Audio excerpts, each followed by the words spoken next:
Could changing building standards be the key to saving California from wildfires?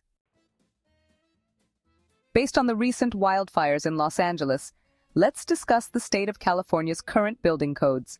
These codes are designed to protect people from fires, but they're not doing enough to prevent those fires from starting in the first place.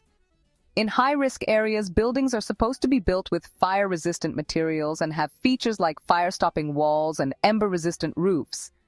But the reality is, even these measures aren't always enough to stop a truly massive blaze. And outside of high-risk areas, the building codes are even more lax, allowing builders to use cheaper, more flammable materials that can ignite in an instant. Dr. Kristen Crowley, chief of the Los Angeles Fire Department, points out the significant role that building codes, or the lack thereof, played in the recent devastation in Pacific Palisades. Many structures were built before updates to building codes, and unfortunately did not meet the newer standards designed for wildfire resilience. Homes and commercial buildings without fire-resistant materials and adequate defensible space were much more vulnerable. The tragedy in Pacific Palisades highlights the urgent need for stricter enforcement of these codes to protect communities better. Pacific Palisades, like many regions, saw vast developments during periods when building codes were either non-existent or insufficiently robust to counter wildfire threats. Many structures were built with highly flammable materials, without consideration for defensible spaces. The older homes and buildings lacked modern fire-resistant technologies and features designed to mitigate wildfire risks, increasing vulnerability across the neighborhood. The tragedy in Pacific Palisades emphasizes not just the dire need for updated building codes, but also for strict enforcement. Newer structures designed to the current codes showed remarkable resilience compared to their older counterparts. It's imperative to retrofit older buildings to modern standards and ensure new constructions adhere to strict safety guidelines to avert future catastrophes. Daniel Bass, an architect with the Federal Emergency Management Agency, emphasizes the urgency of updating building codes to address climate-related risks. The world's climate is changing more quickly than building codes are being updated, putting lives and structures at risk. In fact, only about a third of the United States is covered by disaster-resistant codes. Wildfires, for example, must be addressed at a community and neighborhood level, since a fire at one building threatens all the structures around it. Andrea Smith, Policy and Research Manager at the Building Industry Association of Washington, has voiced concerns saying, "Approaches like these, while well-intentioned, can have significant economic and social consequences." It's clear that California's building standards need a major overhaul, but the question is, what would that look like?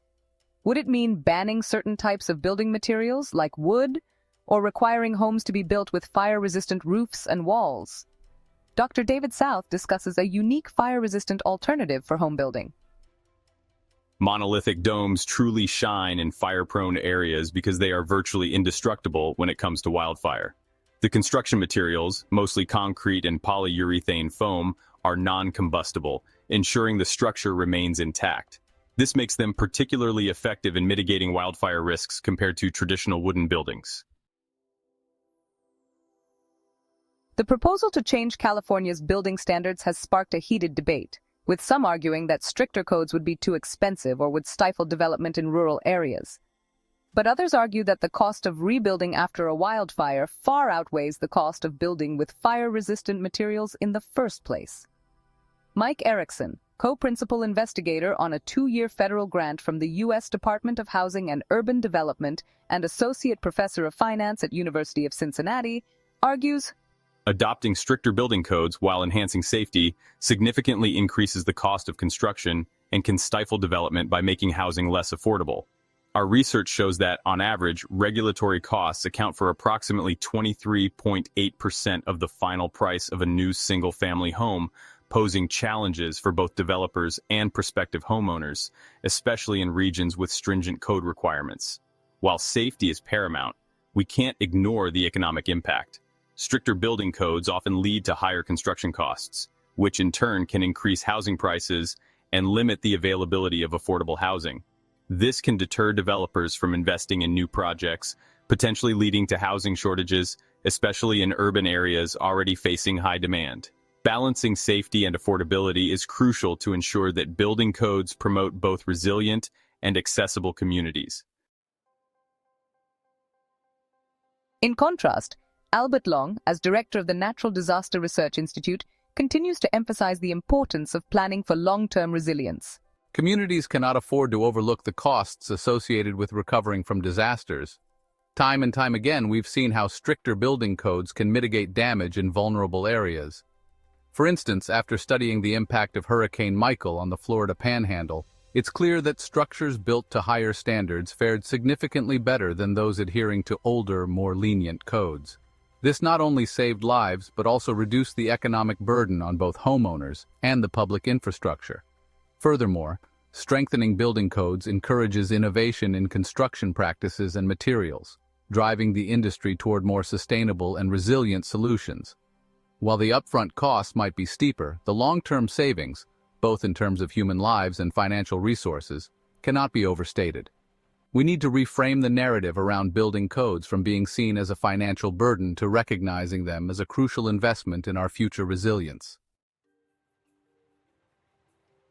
One of the most promising proposals is to create a new statewide building code that would apply to all new construction in high-risk fire areas. This code would require builders to use fire-resistant materials and to design homes with wildfire prevention in mind, including features like fire-stopping walls and ember-resistant roofs. It's a start, but it's clear that more needs to be done. The reaction from homeowners has been mixed, with some embracing the idea of stricter building codes and others pushing back against what they see as an overreach by the government. Builders are also weighing in, arguing that the added cost of fire-resistant materials would make it harder to build affordable housing in rural areas. And fire safety experts are speaking out, saying that while the proposed changes are a step in the right direction, they don't go far enough. As the debate continues, one thing is clear. California's building standards need to change, and they need to change now. The state can't afford to wait any longer, not with the threat of wildfires looming large over the state. It's time for lawmakers, builders, and homeowners to come together and find a solution that works for everyone.